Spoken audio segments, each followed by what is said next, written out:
Ana, pode começar. Boa noite a todos e a todas. É uma satisfação, né, ter vocês aqui conosco. Hoje nós temos duas ilustres convidadas, né, a professora Luciana Melquíades e a professora Cláudia Toledo, que nos dão a honra, né, de debaterem aqui conosco hoje, né, essa live. Não sei se todos sabem, né, o Instituto Mineiro de Direito Administrativo é uma entidade que procura fomentar o debate acerca de questões do direito público e questões do direito administrativo como um todo. E, nesses tempos, né, difíceis de pandemia, o que aconteceu foi que nós, no impedimento de estarmos de forma presencial, seja em congressos, seja em seminários, o INDE, então, idealizou esse projeto Conversa com Especialista. E, para vocês terem uma ideia, nós já estamos na nossa 8ª edição desse projeto. Nós tivemos aqui, inaugurando esse projeto, o então senador Antônio Anastasia, que conversou conosco acerca do tema das licitações e contratos. E depois nós tivemos outros temas, como improbidade administrativa, as licitações face ao controle externo, tivemos também aquela discussão acerca do projeto de lei que alcançava os servidores públicos, também com as PPPs e a área de saúde, que perpassa um pouco com aquilo que nós teremos a oportunidade de ouvirmos aqui hoje. E tivemos, né, além do senador Antônio Anastasia, a Cristiana Fortini conosco, também a Maria Tereza Fonseca Dias, o Flávio Unes, o professor Flávio, lá de Goiás. Tivemos, assim, inúmeros professores que conosco, dividiram conosco aqui, né, esse projeto. A professora Vanice Lírio do Vale também esteve conosco, a professora Tatiana Camarão. Então, assuntos assim, vamos dizer assim, que eram mais palpitantes do direito administrativo e que tinham, vamos dizer assim, relação com tudo aquilo que estava o público mais sedento para poder estar ouvindo. Então, nós achamos que foi uma boa iniciativa, tendo em vista que essas lives também ficam gravadas, né, e depois as pessoas podem recorrer a elas. Então, foram, assim, momentos muito ricos para nós, principalmente, em particular, para mim, que acompanhei todas essas lives, e hoje, né, tenho a grata satisfação de ter duas craques aqui do direito administrativo, duas craques dessa questão de judicialização da saúde. Né? Um tema, nós estávamos até conversando aqui antes da gente começar essa live, como que esse assunto é palpitante, e eu dizia para a professora Luciana e para a professora Cláudia que no congresso agora, do CONSAD, nós tivemos esse assunto, não como assunto central da palestra da ministra Carmen, mas ela perpassou por esse tema da judicialização da saúde, quando ela dizia lá do princípio da impessoalidade, da necessidade de se dar a saúde a todos, como a Constituição assim preconiza. Então, quer dizer, é assunto que mesmo que não seja o tema, vamos dizer assim, daquela palestra, né, muitos assuntos perpassam por essa questão da saúde, né, e principalmente agora, né, em que estamos vivendo num período que a gente está saindo dessa pandemia, mas ainda temos que ter esses cuidados. Agora que os congressos estão retornando, né, a gente sente saudade, né? Como seria bom se eu estivesse aqui com a Luciana e com a Cláudia, professora Luciana, professora Cláudia, perto de mim, né? Seria muito melhor, mas o que a gente tem pelo momento é a gente utilizar essas ferramentas que também estão aí e que também nos ajudam, né? Ajudam a todos aqueles que estão nos ouvindo nessa noite. Então, meu especial boa noite a todos aqueles que estão conosco aqui, né? E essa live é para vocês, todos aqueles que se interessam, né, ao direito administrativo. E eu queria também agradecer, né, a professora Daniela Mello, que está aqui conosco, né, aí assistindo essa live conosco, a professora Daniela, que é uma das diretoras do INDA, e que também fez parte desse projeto, desse nosso projeto Conversa com o Especialista, quando dividiu com a professora Heloísa Helena, lá de Goiás, o tema das licitações e contratos, né, a nova lei de licitação e contratos, com a professora Heloísa Helena. Então, com muita satisfação que a gente, então, inaugura essa segunda live desse ano, com as professoras Luciana Melque Dias e professora Cláudia Toledo. Então, antes de eu passar, né, a palavra às professoras, eu sei que são muito conhecidas, eu vou me permitir, né, a ler o pequeno grande currículo, porque, na verdade, vocês vão ver que as professoras Luciana Melque Dias e Cláudia Toledo são duas especialistas mesmo na temática da judicialização da saúde. Então, quem quer saber sobre esse tema, necessariamente terão que passar pelas obras das professoras Luciana e professora Cláudia, né? Então, com isso, para que vocês possam ser, então, ainda mais conhecidas do que já são, eu vou me permitir ler o pequeno currículo, né, o pequeno grande currículo de vocês duas. Então, a professora Luciana Gaspar Melque Dias, ela possui mestrado e doutorado em Direito Público pela Universidade Federal de Minas Gerais, é professora pesquisadora do mestrado em Direito e Inovações da Faculdade de Direito da Universidade Federal de Juiz de Fora, colaboradora do programa de pós-graduação estrito sensu Saúde Coletiva na mesma universidade, vice-diretora da Faculdade de Direito na mesma Instituição Federal de Ensino Superior, em que foi coordenadora do curso diurno por 3 anos. Também a professora Luciana Melque Dias, ela é ex-procuradora do município de Juiz de Fora. E me parece, né, professora, que a senhora optou pela carreira da docência, né, em face de ser procuradora, tendo em vista que não havia compatibilidade ali dos horários. Então, parabéns, é uma professora que realmente, né, honra aí a cátedra, né, que está ocupando. Também a professora Luciana é autora da obra Possibilidades e Limites do Controle Judicial sobre Políticas Públicas da Saúde, com 2ª edição publicada pela editora Fórum, e organizadora do livro Direito à Saúde, Judicialização e Pandemia, lançado em 2020 pela editora Revista dos Tribunais.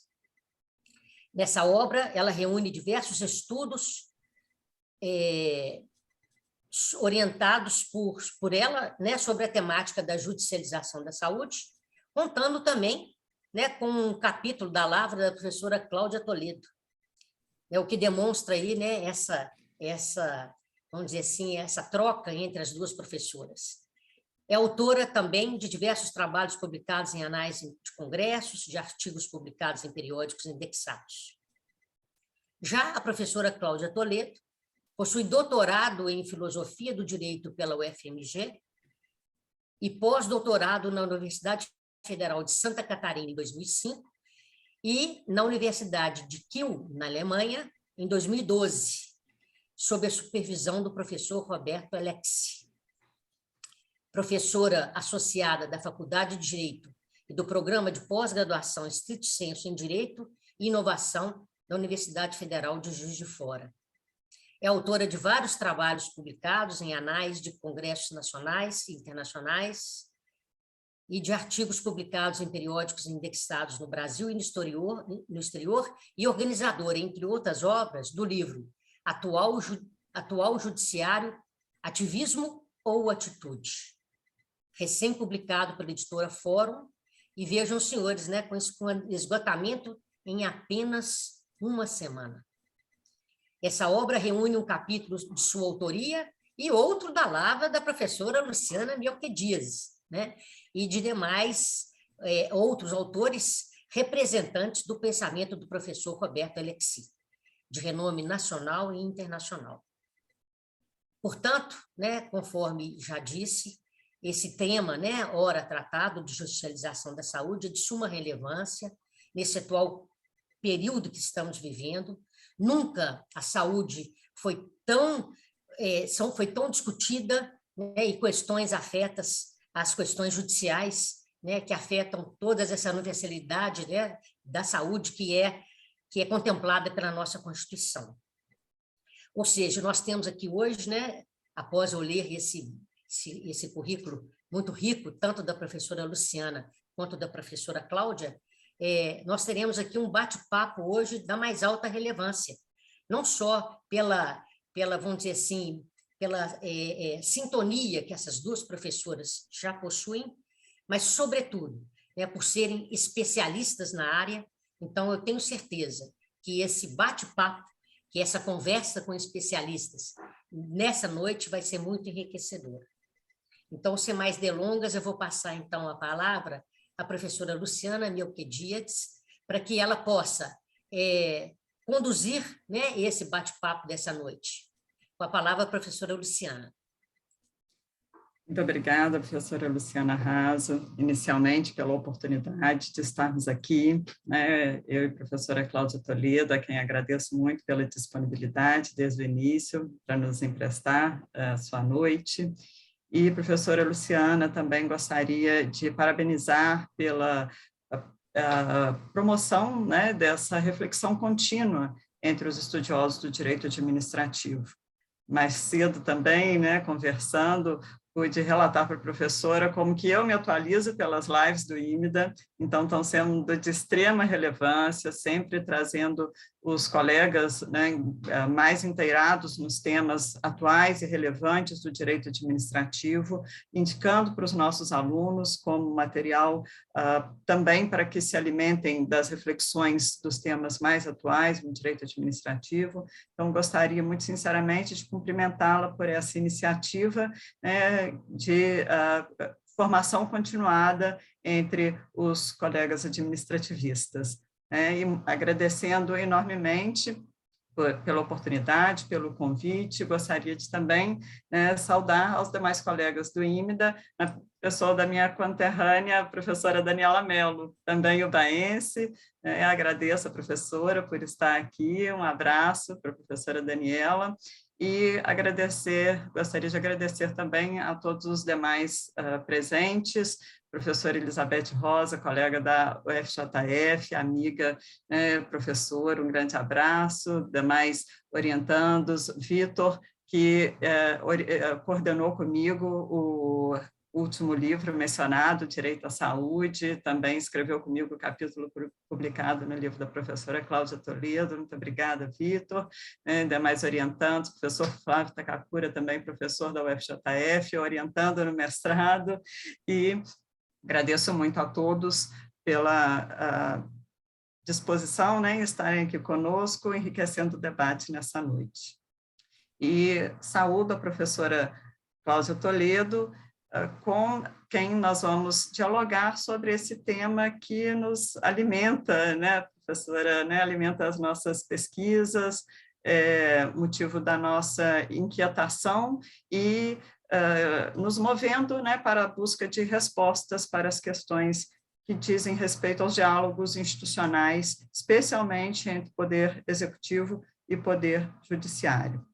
Professora Cláudia Toledo, vou passar a palavra, né, também para que você possa fazer uma breve apresentação e logo em seguida a gente começa a nossa conversa, né, vou, se me permitir, professor, e a professora Luciana Raso também, vou dirigir algumas perguntas para a professora Cláudia, para que a gente possa, né, ter aí a provocação para algumas reflexões. Então, boa noite, professora Cláudia. Boa noite, professora Luciana. Boa noite, professora Luciana Raso. Gostaria de agradecer o convite para estar aqui conversando com vocês essa noite. Agradecer a todos que estão participando da live, nos assistindo. E, para mim, é um prazer estar aqui sendo convidada pelo IMDA, porque Eu não sou da área do direito administrativo, né? A minha área é teoria e filosofia do direito. E é extremamente importante que a gente crie um vínculo entre a teoria, a concepção abstrata do direito e a prática cotidiana, porque teoria e prática se ajudam, se complementam, né? A prática sem a teoria é cega, e a teoria sem a prática é inútil. Então, essa junção é fundamental. E eu espero contribuir, então, com a minha produção, os projetos que a gente desenvolveu, as pesquisas, os resultados das pesquisas que a gente obteve, espero trazer aí alguma contribuição para o nosso debate. Muito obrigada. A contribuição é certa, professora Cláudia, a gente que agradece. Gostaria de agradecer também a presença do professor Sérgio, do Programa de Saúde Coletiva da UFJF, meu ex-chefe da Procuradoria, doutor Alexandre Carneiro, sempre, né, prestigiando com a sua amizade, minha sobrinha, Marina Salles, obrigada, Nina, orientando a Vivian, e meu amigo também, parceiro de muitas produções, professor Ciro, muito boa noite, muito obrigada pela presença de todos vocês, caros amigos. Então, agradecendo mais uma vez ao IMEDA por essa oportunidade, vou dirigir algumas palavras, algumas perguntas, professora Cláudia, para que a gente possa começar, né, esse debate, e inaugurando pela questão que é objeto central, né, do livro lançado recentemente, sob a sua coordenação, reunindo pensadores de todo o mundo sobre a postura do judiciário. E, nesse contexto, então, gostaria de indagá-la, o que é ativismo judicial? Certo. Esse livro, na verdade, ele surgiu de um projeto de pesquisa financiado pela FAPEMIG, um projeto de 2 anos de duração, que foi elaborado a partir da questão de justamente qual é o conceito de ativismo judicial, porque esse é um tema que faz parte do nosso discurso jurídico cotidiano. A gente ouve muita crítica de que o judiciário brasileiro é ativista, mas, no final das contas, afinal, o que é ativismo? Vamos tentar dar uma definição científica para isso. Essa foi a motivação desse projeto.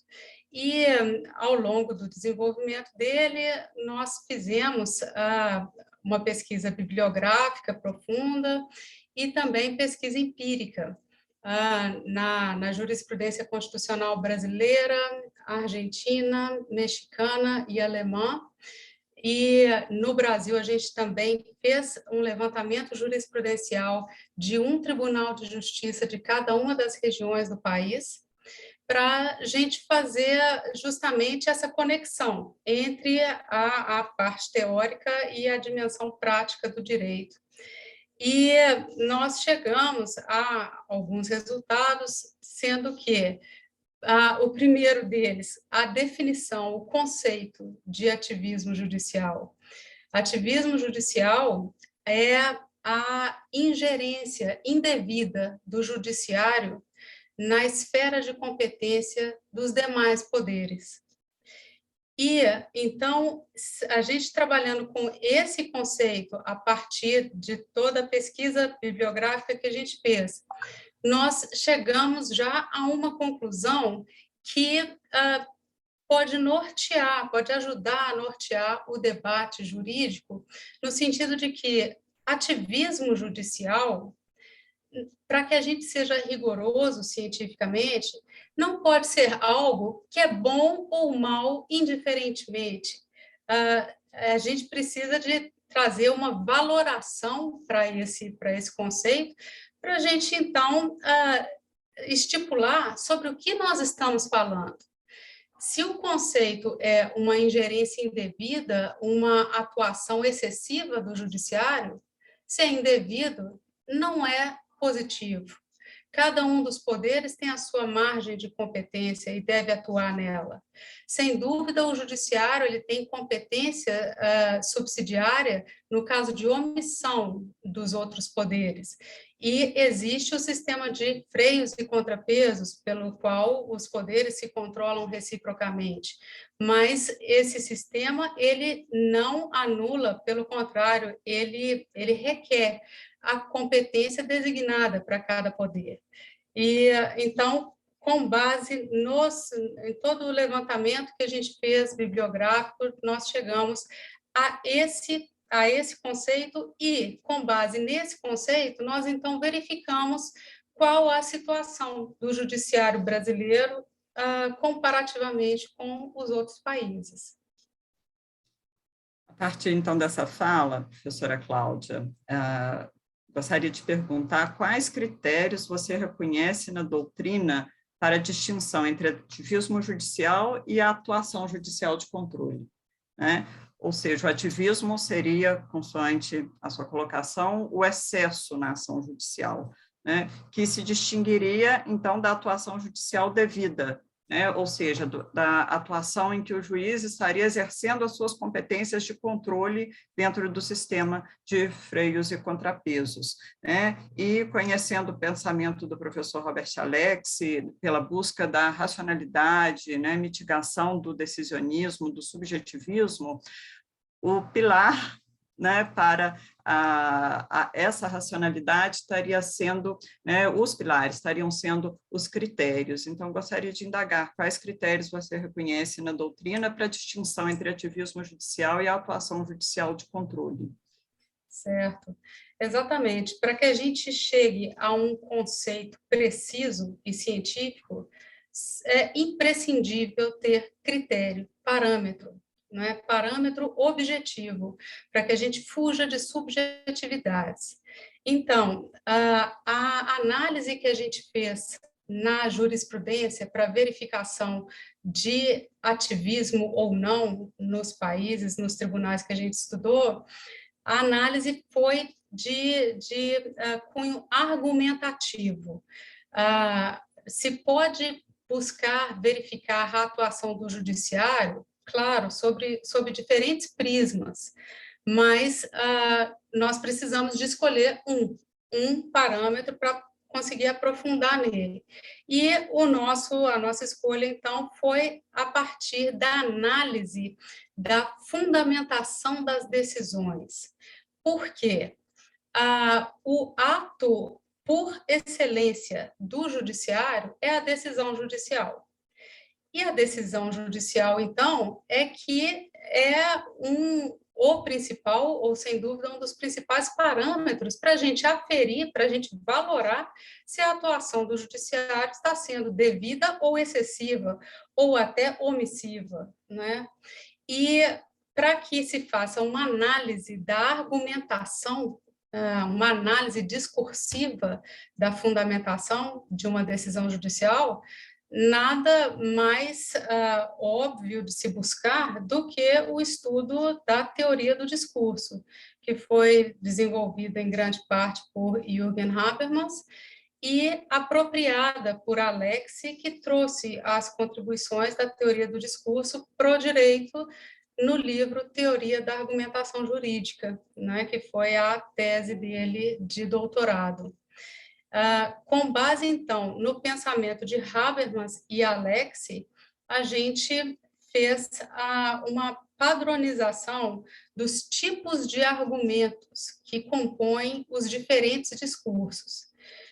Nós temos o discurso empírico, que é aquele que diz respeito à realidade concreta, e o discurso prático, que é o mais relevante para nós, que é o discurso normativo, que regula o agir humano. O discurso jurídico é um caso especial do discurso prático geral, porque o discurso prático pode ser um discurso moral, um discurso religioso. Todos esses discursos, eles estipulam normas para o agir humano. A norma com a qual nós trabalhamos, em primeiro lugar, é a norma jurídica, que é um argumento institucional do discurso jurídico. Nós, então, buscamos analisar realmente a estrutura do discurso, da fundamentação das decisões, com parâmetro no pensamento alexiano e habermasiano, e com base, então, em um quadro que nós elaboramos com todos esses tipos de argumentos discriminados, nós analisamos a fundamentação de diversas decisões. Só nos tribunais de justiça foram quase 500 decisões. E decisões, nós fizemos um recorte temporal de 2004 a 2017, para analisar a jurisprudência constitucional dos países que eu citei, e trouxemos cada decisão, analisamos cada decisão dentro desse quadro comparativo de argumentos, para que a gente, então, chegasse a uma conclusão, se o tipo de argumento utilizado pelo judiciário, ele é o tipo devido, de realmente utilização devida pelo judiciário. O discurso, por excelência, do Poder Judiciário é o discurso jurídico, que é composto por tipos específicos de argumento, que são argumentos institucionais, aqueles argumentos que se baseiam em dispositivos normativos, em precedentes e na doutrina. Esses são os argumentos pertinentes, específicos do discurso jurídico. Mas o discurso jurídico é fundado no discurso prático, o que significa que a base do discurso jurídico está lá no discurso prático geral, o que faz com que o discurso jurídico seja aberto também ao discurso prático geral, a argumentos que compõem o discurso prático geral. Quais são esses argumentos? Argumentos morais, argumentos éticos, argumentos pragmáticos e argumentos empíricos. E nós trabalhamos com a estrutura de que o ativismo judicial, ele não é aferido segundo uma lógica binária, mas ele é mensurável em graus. E para que a gente delimite qual é o grau de ativismo, se ativismo num grau leve, moderado ou grave, isso vai variar de acordo com o tipo de argumento utilizado na decisão judicial e em que parte da decisão aquele argumento é utilizado, se na ratio decidente, se nas chamadas rationals, que são as razões que fundamentam a ratio decidente, ou nos obter dicta. Com base, então, nessa análise panorâmica que eu falei agora, nós chegamos à conclusão de que o judiciário brasileiro, comparativamente aos países que nós estudamos, ele pode, sim, ser classificado como ativista, mas ativista num grau leve ou, no máximo, moderado. Ele não pode ser classificado como um poder ativista em grau grave por causa da alta, elevada utilização dos argumentos devidos, que são os argumentos que compõem o discurso jurídico, as leis, os precedentes e a doutrina, que estão presentes, leis e precedentes, presentes em 100% das decisões, por exemplo, do STF, que nós analisamos. E é bem interessante, né, professora Cláudia, a gente perceber que, à medida que nós temos uma Constituição prolixa, né, e que institui um estado de bem-estar social, ela abarca praticamente normas que dizem respeito a todos os segmentos da sociedade. Então, isso faz com que o judiciário tenha mais parâmetros jurídicos para atuar, né? Então, nós temos assistido no pós-Constituição de 88 a esse protagonismo judicial, né, muito em função da expansão da normatividade constitucional, né, também esse fenômeno jurídico de maior reconhecimento da juridicidade das normas constitucionais, mas também da própria expansão do conteúdo normativo da Constituição. né? E isso faz com que o judiciário tenha mais espaço jurídico para atuar, né? Não que ele não exceda como em alguns momentos o faz, né? Mas muitas das suas decisões são, de fato, né, motivadas pelas normas constitucionais que exigem, né, ou impõem uma ação estatal para a sua efetivação. Justamente, e por isso é importante a gente distinguir judicialização de ativismo judicial, porque a judicialização de qualquer tema, ela, para que a gente tenha, então, um tratamento rigoroso dos termos, ela é a abordagem judicial daquele tema, mas abordagem judicial fundada em parâmetros normativos. É o poder judiciário, por exemplo, discutindo temas após a Constituição de 88, temas que antes eram tratados basicamente de forma exclusiva pelos poderes eleitos, pelos poderes políticos, mas que a Constituição trouxe para a nossa dimensão jurídica em sentido estrito, na medida em que positivou esses temas e, dessa forma, trouxe para a competência do judiciário também a decisão a respeito daquelas matérias. Se a temática abordada pelo judiciário está tratada não só em lei, mas na nossa Constituição, que é a nossa norma máxima, não há que se falar em ativismo judicial ou em atuação excessiva, ingerência indevida, mas sim em cumprimento do dever do Poder Judiciário, que é exercer a jurisdição, que é, então, dizer o direito. Ele está dizendo o direito com base na nossa fonte primeira,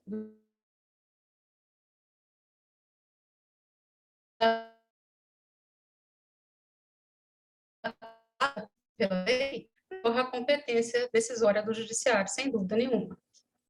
E entre essas questões, né, que vieram à tona na judicialização estão os direitos sociais, né? E como que você percebe, então, professora Cláudia, a questão da judicialização dos direitos sociais? Os direitos sociais, eles passaram a assumir uma posição marcada no direito brasileiro a partir da Constituição de 88, né, que elencou o rol de direitos sociais, o que não acontecia, o que não existia em constituições anteriores. A gente nota, na análise da jurisprudência brasileira, uma clara transição progressiva no enfoque dado aos direitos fundamentais sociais. Logo após a promulgação da Constituição de 88 e ao longo da década de 90 do século passado, a postura do judiciário era a de considerar os direitos fundamentais sociais, embora direitos fundamentais, simplesmente conteúdo de normas programáticas, normas de natureza programática. E norma programática não gera direito subjetivo, não gera, então, direito exigível judicialmente. Com isso, as tentativas que aconteceram na década de 90 de se pleitear judicialmente um direito social, elas foram negadas. Esse pedido foi negado justamente pelo caráter programático atribuído a esses direitos. E, a partir do ano 2000, na década, né, então, de 2000 a 2010, no Brasil e em outros países também, em diversos países ocidentais, os direitos fundamentais sociais passaram a ser considerados efetivos direitos subjetivos. E se são direitos subjetivos, são sim exigíveis judicialmente. E com isso surgiu o fenômeno denominado judicialização da saúde. E, na verdade, não só da saúde, mas vários direitos fundamentais sociais passaram a ser pleiteados, como o direito à educação, por exemplo, né?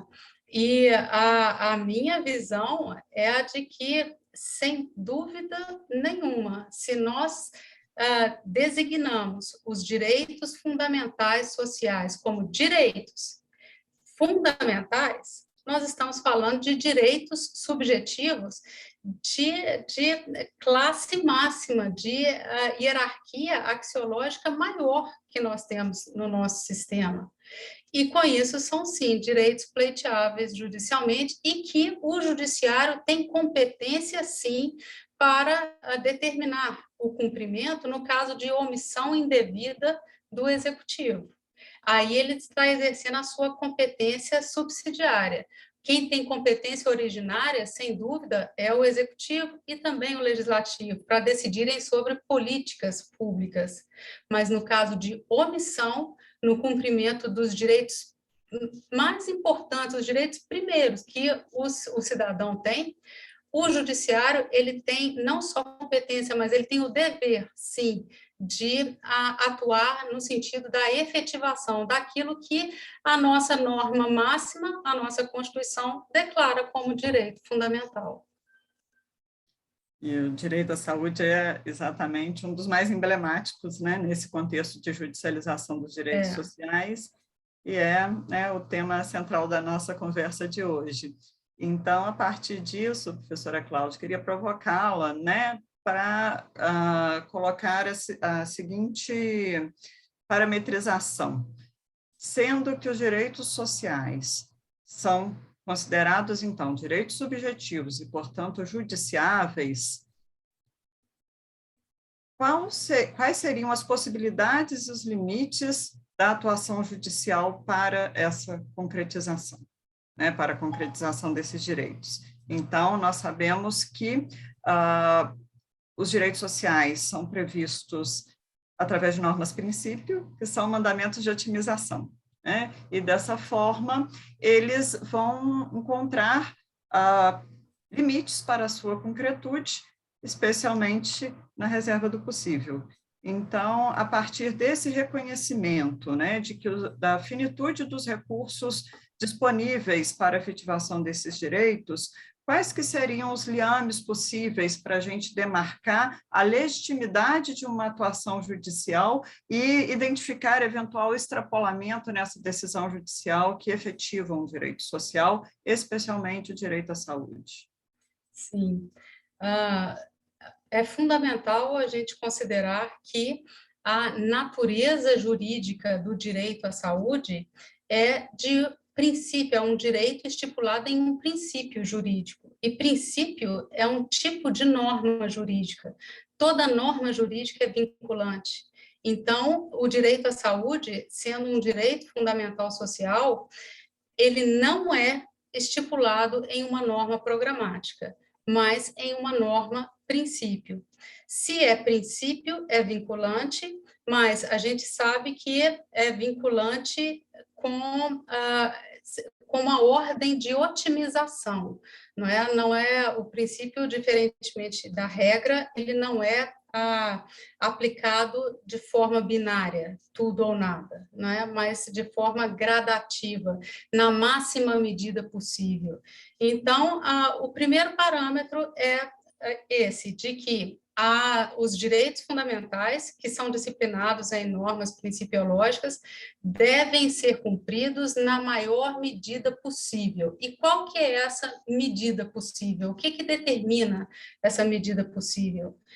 Em primeiro lugar, as condições fáticas daquela realidade da qual nós estamos tratando, e das condições jurídicas daquele caso concreto, então, de quais princípios estão em colisão naquela situação específica.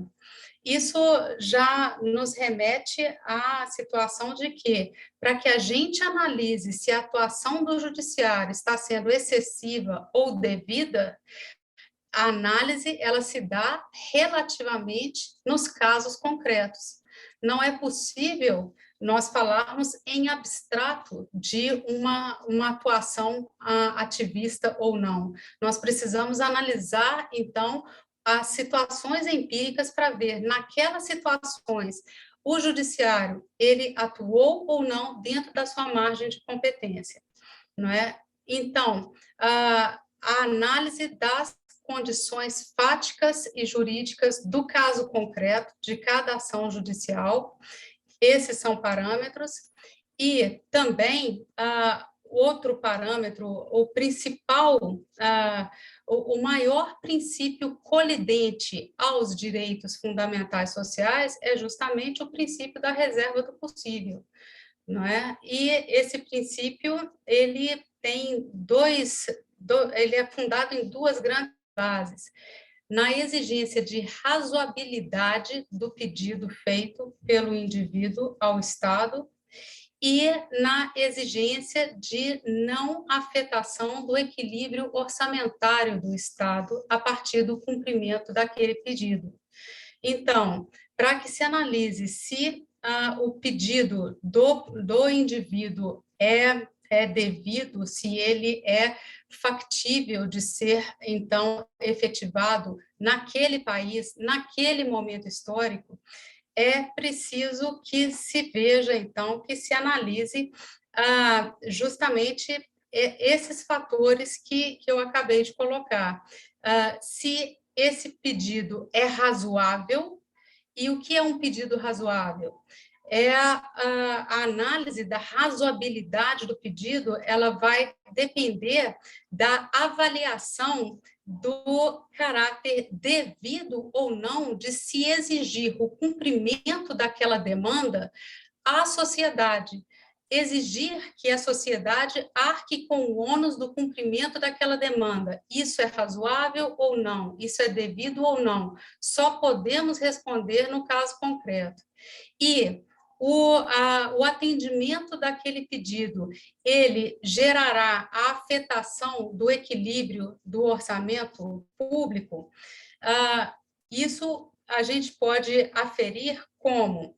O judiciário deve aferir como? A partir da exigência de comprovação, de provas do Estado que fundamentem a sua alegação de inexistência de recursos públicos para satisfazer aquela demanda. Então, os direitos fundamentais, eles, pela sua posição máxima no nosso ordenamento jurídico, eles são prioritários, ou devem ser prioritários, no orçamento público, né? Então, eles devem ser despesas prioritárias. Mas, claro, para que haja despesa, para que a despesa seja cumprida, é necessária receita. E a receita no orçamento público, ela advém especialmente de tributos. Com isso, nós vemos assim a conexão de diferentes âmbitos do direito. Aqui, então, já estamos entrando no direito tributário. Como é que nós, então, podemos aumentar a receita do Estado para um maior cumprimento de direitos fundamentais? Por exemplo, a partir do imposto de renda, estipular um caráter progressivo na alíquota do imposto de renda brasileiro, que não é progressivo. Rever outra medida, rever isenções fiscais, rever renúncias fiscais. Tudo isso são fontes de renda do Estado que devem ser avaliadas para que a receita pública seja a maior possível e que ela seja, então, que as despesas públicas que elas sigam parâmetros, e os parâmetros são uma ordem de prioridade daquilo que deve ser satisfeito, estando os direitos fundamentais no topo. Esses são critérios, são parâmetros, mas, claro, só podemos chegar a uma conclusão no caso concreto. Só que, para análise do caso concreto, nós precisamos justamente desses parâmetros, e os parâmetros são abstratos. Daí a gente tem a junção, mais uma vez, da abstração com a concretude na análise da situação empírica. E da sua fala em relação à necessidade de priorização, né, dos gastos públicos, a gente lembra do conceito inerente à teoria do professor Robert Alex de núcleo essencial do direito fundamental, né, sendo uma tarefa entregue aos pesquisadores, delimitar o conteúdo jurídico dos direitos fundamentais sociais. Né? A gente chamou para si essa tarefa em relação ao direito à saúde, propondo uma definição, né, para o núcleo essencial desse direito, como as prestações que nós né, cunhamos como de primeira necessidade. Essas prestações de primeira necessidade, prestações de saúde de primeira necessidade, seriam aquelas vinculadas à vida num padrão mínimo de dignidade, né? Então, dentro da escala triádica do professor Alexi, né, nós podemos encontrar também uma dignidade num grau mínimo, num grau mediano e num grau, né, vamos dizer, mais intenso de efetivação. E estaria sendo exigível do Estado a efetivação de prestações de saúde que sejam necessárias para preservar a vida humana, e não apenas no seu sentido biológico, mas também no seu sentido existencial, né? E como o cobertor é curto, como não dá para promover a dignidade em toda, né, a sua dimensão, a gente propõe que, ao menos, as prestações necessárias à preservação de uma dignidade mínima, né, em relação à saúde sejam efetivadas.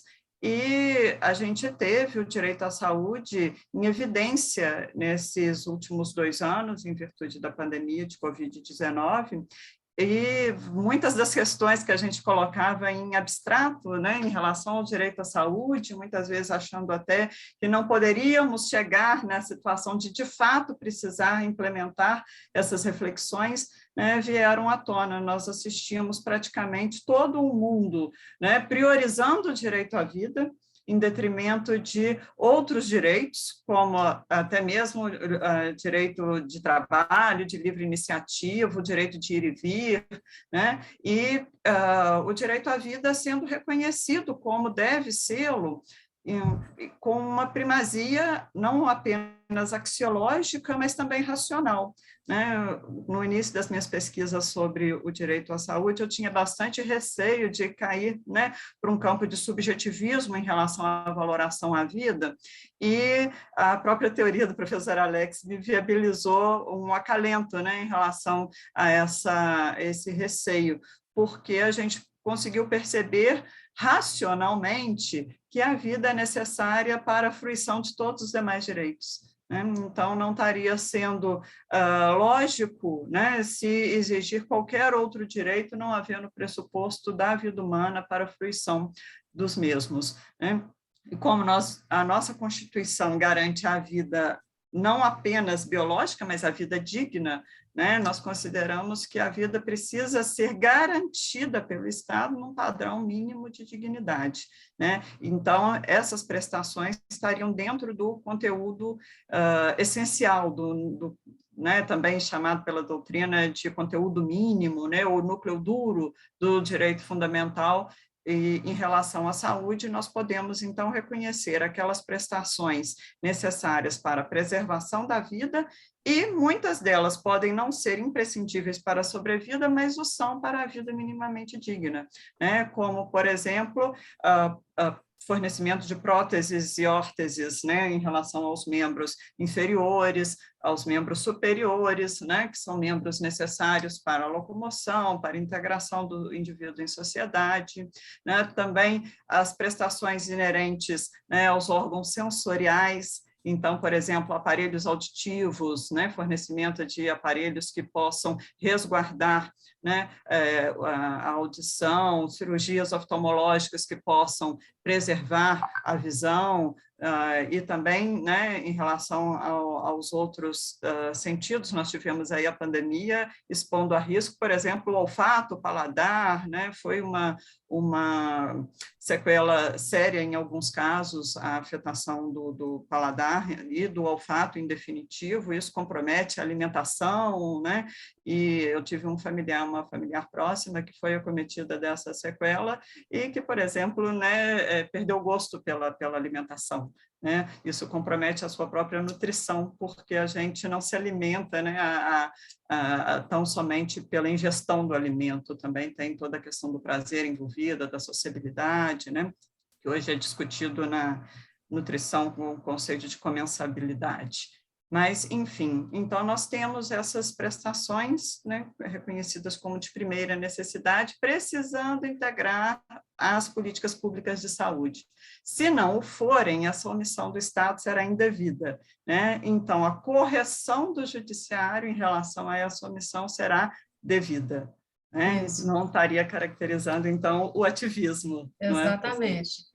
E essa noção de núcleo essencial do direito fundamental é intimamente ligada a uma concepção que também nós percebemos nas pesquisas que é tratado de forma muito indiscriminada, e nós buscamos identificar também um conceito para essa ideia, que é a do direito ao mínimo existencial.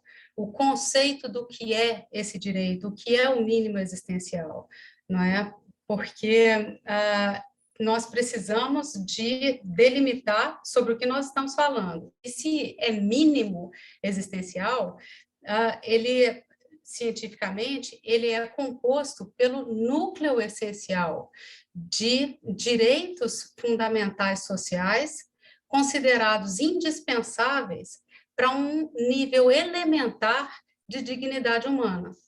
Então, a gente vê no conceito de direito ao mínimo existencial a junção da noção de núcleo essencial, de direitos fundamentais sociais, que são indispensáveis à sobrevivência humana, mas não só a sobrevivência humana física, como de um animal, mas de um ser humano, a dimensão humana do ser humano, a sua formação, a formação da sua personalidade. Para ela é imprescindível o direito à educação.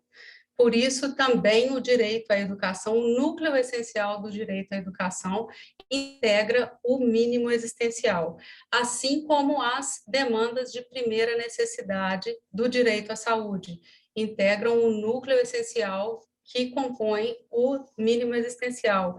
E o mínimo existencial, ele vai variar justamente de acordo com as condições socioeconômicas de cada país, em cada momento histórico.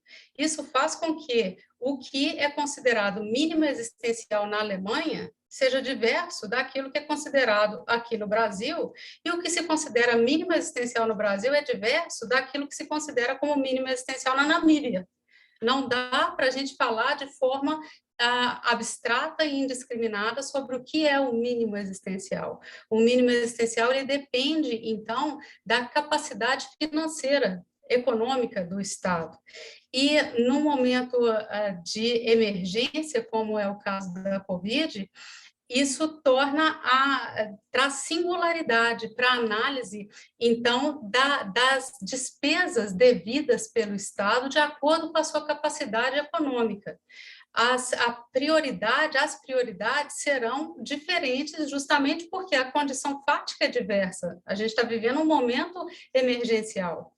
E, com isso, entram em colisão princípios diferentes. E a solução também é diversa. O caso concreto é específico, é caracterizado pelas condições singulares do momento emergencial, não é? E nós, então, estamos vivendo, né? Ainda estamos aí nesse momento de pandemia, ainda bem melhorando, superando as dificuldades incríveis que nós tivemos no mundo, e essas dificuldades variaram de acordo com o país, especialmente de acordo com a conduta do seu governo em relação à pandemia, em relação à prioridade ao direito à vida e à saúde que cada governo deu para o seu povo, né? Isso aí. E por mais que a gente se esforce, né, pela definição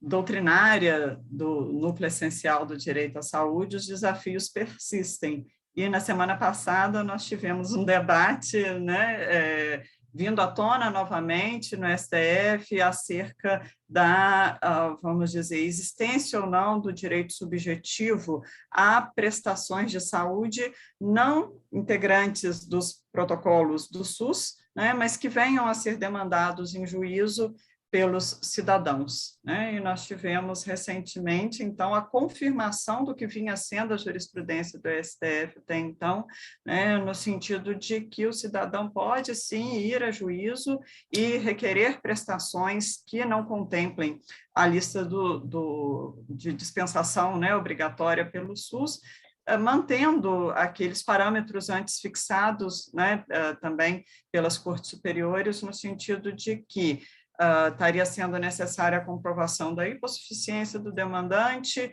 de que o tratamento demandado é eficaz, né? Essa eficácia podendo ser confirmada não apenas pela Anvisa, mas por outras agências de saúde de renome internacional, e havendo também, né, a comprovação de que aquele tratamento, né, ou medicamento demandado vai ser universalizável, ou seja, de que ele pode integrar as políticas públicas, né, em virtude do princípio da igualdade. Não bastaria a gente ter a possibilidade de concreção naquela ação judicial para aquele cidadão, uma vez que vige o princípio da universalidade.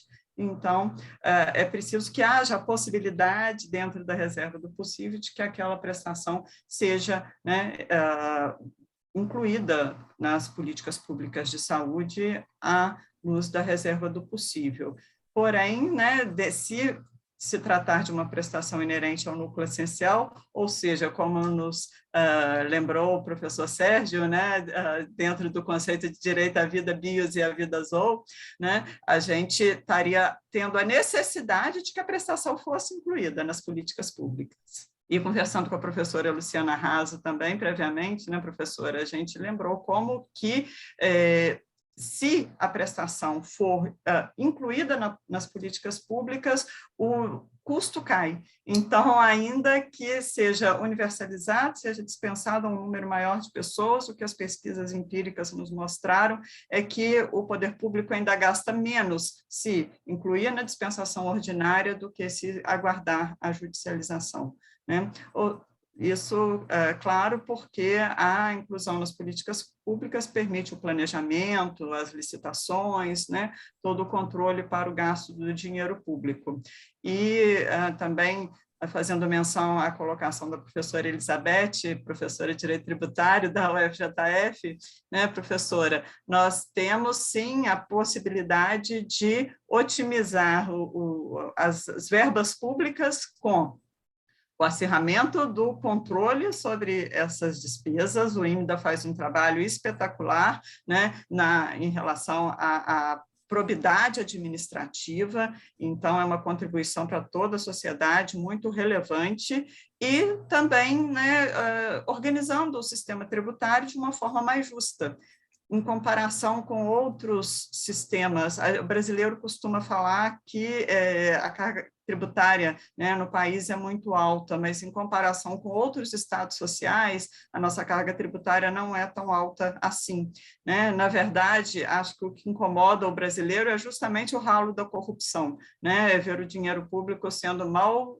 aplicado e, portanto, né, não honrando propriamente os direitos sociais a que deveriam servir.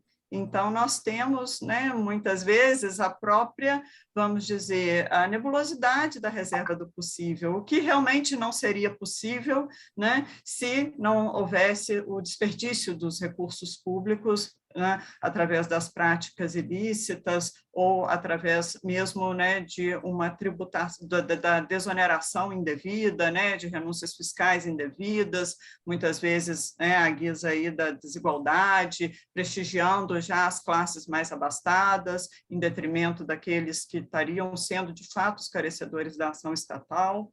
Então, temos, né, todas essas reflexões se interligando, né, dentro de todo o direito público para viabilizar propriamente a efetividade do direito à saúde e dos demais direitos sociais. Bom, professora Luciana Raso, eu estou vendo pela hora, né, que nós nos aproximamos do nosso timing, então gostaria de oferecer, né, essa fala para a professora Cláudia, para ela fazer as suas finalizações, as suas reflexões, né, de encerramento e, se desejar, né, abordar algumas das questões que os participantes colocaram no chat. Bom, na verdade, eu nem consegui ler o chat, mas me baseando aqui na nossa discussão, eu só complementaria afirmando que a escassez dos recursos públicos, isso não é uma presunção jurídica, isso deve ser comprovado. E pelo que nós verificamos das pesquisas empíricas que nós fizemos, o Estado, e quando eu falo Estado, é qualquer uma dos níveis, né, municipal, estadual ou federal, o Estado simplesmente alega a reserva do possível para o não cumprimento daquele direito que está sendo demandado. Não basta alegar um princípio, você tem que provar a sua alegação. E a prova, ela é feita justamente a partir da juntada das despesas efetivamente realizadas de acordo com o orçamento planejado. E o orçamento, ele deve obedecer a uma ordem de prioridade, sendo que os direitos fundamentais, eles estão no topo dessa prioridade, não é? Agora, como é que a gente vai ter um país que prioriza direitos fundamentais no seu orçamento? Como é que a gente consegue essa finalidade, consegue alcançar esse resultado? Aí a gente está diante de uma questão de democracia efetiva, de consolidação do nosso regime democrático. Não cabe ao judiciário implementar direitos fundamentais de forma indiscriminada. Isso, quem tem que fazer essa implementação em primeiro lugar é o Poder Executivo, a partir da legislação orçamentária, então do Poder Legislativo, e cabe a nós, enquanto população, exigirmos essa prioridade de gastos para direitos fundamentais. Em primeiro lugar, nós fazemos isso a partir do nosso direito ao voto, exercendo bem esse direito ao voto. E, no mais, a partir também de demonstrações públicas, de manifestações públicas. É assim que funciona o regime democrático. É assim que a população expressa as suas necessidades e seus interesses. Não é? E, com isso, a gente tem a garantia da legitimidade dos poderes eleitos e também do poder judiciário. A legitimidade do judiciário, ela se dá justamente na sua fundamentação, na fundamentação dos seus atos, na fundamentação das suas decisões. E no sistema de contrapesos, o judiciário fazendo, então, de forma secundária, o ajuste nas omissões ou talvez excessos que os outros poderes estejam praticando. Dessa forma, nós garantimos legitimidade e atuação devida dos poderes. Eu traria essa colocação ao final e, mais uma vez, agradeço a oportunidade de estar aqui falando sobre esse tema tão relevante na nossa realidade, né, que são os direitos fundamentais sociais, especialmente o direito à saúde, e nesse momento de uma pandemia. Não tem como ser mais relevante o tema. Muito obrigada, professora Cláudia, né? As suas reflexões, suas pesquisas iluminaram muito essas questões, né, tão desafiadoras, e eu gostaria, né, também, à guisa de fechamento, colocar mais uma pulga atrás da orelha, né, porque se fosse fácil, a gente não estaria sendo brindado com a presença de todos vocês, né, nessa noite, instigando, né, as reflexões no sentido de que o direito à vida desafia o próprio princípio do planejamento orçamentário, né? Então, a gente ousou colocar, né, essa afirmação no sentido de que o direito à vida ele teria preponderância até mesmo sobre o equilíbrio orçamentário, e a gente acabou vendo, né, na pandemia, o mundo inteiro, né, efetivando isso à medida que os países ao terem a prerrogativa de emissão de moedas, o faziam para viabilizar, né, um incremento nos seus orçamentos e, assim, viabilizar o atendimento às demandas da pandemia, quando a vida humana ficou exposta a risco. Então, para a gente visualizar, né, como que, de fato, a vida desafia o próprio equilíbrio orçamentário, desafia quando ela fica, né, exposta a risco iminente, né, de perecimento, ela desafia o próprio orçamento público. Então, com isso, né, a gente gostaria de agradecer mais uma vez a presença de todos, sobretudo a professora Luciana Raso, enquanto presidente do IMDA, que nos oportunizou esse espaço tão importante para a gente trazer as nossas reflexões sobre esses direitos, né, tão essenciais. Muito obrigada, professora Luciana Raso, obrigada também aos demais amigos que presenciaram, prestigiaram essa live, né? Patrícia, Vivelin, Gabriel, todos os demais que estão aqui conosco. Muito obrigada, professora Luciana Raso, mais uma vez por essa oportunidade. Professora Luciana e professora Cláudia, é o INDA que agradece, né, esse debate tão enriquecedor que vocês duas trouxeram aqui hoje para nós.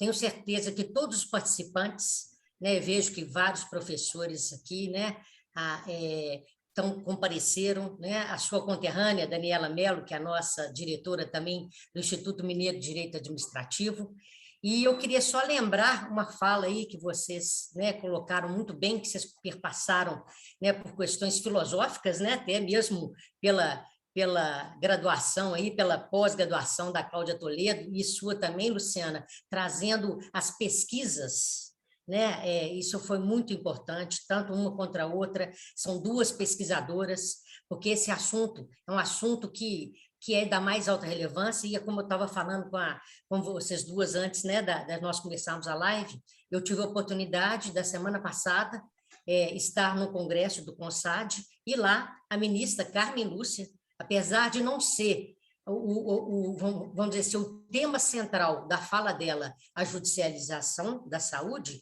ela perpassou na sua fala, quando falava do princípio da igualdade e do princípio dessa universalização dos direitos sociais, ela tocou nesse tema da judicialização da saúde, para a gente poder ver como que esse tema é caro para todos nós, porque saúde é tudo, né? Vocês colocaram muito bem, e colocaram muito mais nesse contexto que estamos vivendo hoje.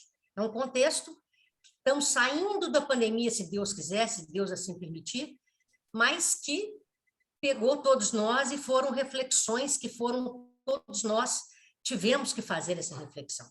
Então, se o direito social está lá na Constituição, como vocês colocaram muito bem, é um direito positivado, e perpassaram pelo princípio da dignidade da pessoa humana, que tem um conteúdo filosófico também muito grande aí, né? E passaram por quê? Para as diferenças dos países, muito bem colocado, né? Nós temos que ver cada perspectiva e temos que ver o nosso direito positivo. O nosso direito positivo está na Constituição. Como diz a professora Carmen Lúcia, vou chamá-la de professora, ela é ministra, mas também professora, ela falou, se está na Constituição, se está positivado na Constituição, nós temos que dar direito a todos, né? E aí eu queria agradecer mais uma vez tanto a professora Luciana quanto a professora Cláudia pela presença, mais uma vez eu agradeço a todos os professores que tiveram aqui, né, amigos aí da Cláudia e da professora Luciana, e também da nossa querida Daniela Mello, conterrânea aí da professora Luciana Milquiades, e, enfim, agradecer a todos e dizer que o INDA está muito satisfeito com esse projeto, no sentido que a gente está levando, né, para todos esse conhecimento, e tenho certeza que aqueles que nos assistiram essa noite sairão daqui muito mais enriquecidos com essas questões trazidas aqui à tona pelas duas professoras pesquisadoras. São duas professoras que têm total competência para poder discorrer sobre esse assunto tão caro para todos nós, né?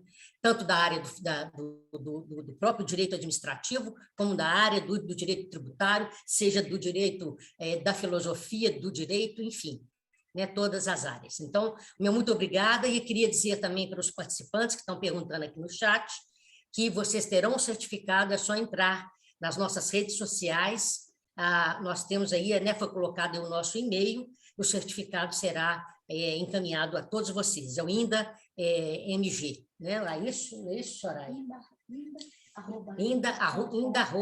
Ainda.com.br. E também vocês podem nos seguir nas nossas redes, né? No Instagram, INDA-MG. E essa live, como todas as outras, né, estão disponíveis para todos aí, quando quiserem rever e verificar, né, todo o conteúdo que o INDA tem produzido. Meu muito obrigada a todos, mais uma vez, Cláudia e Luciana, de forma especial. Meu muito obrigada, de coração, por terem participado dessa live hoje à noite. Obrigada a todos. Boa noite. Obrigada a você, professora, e ao INDA, a todos os amigos. Ótima noite.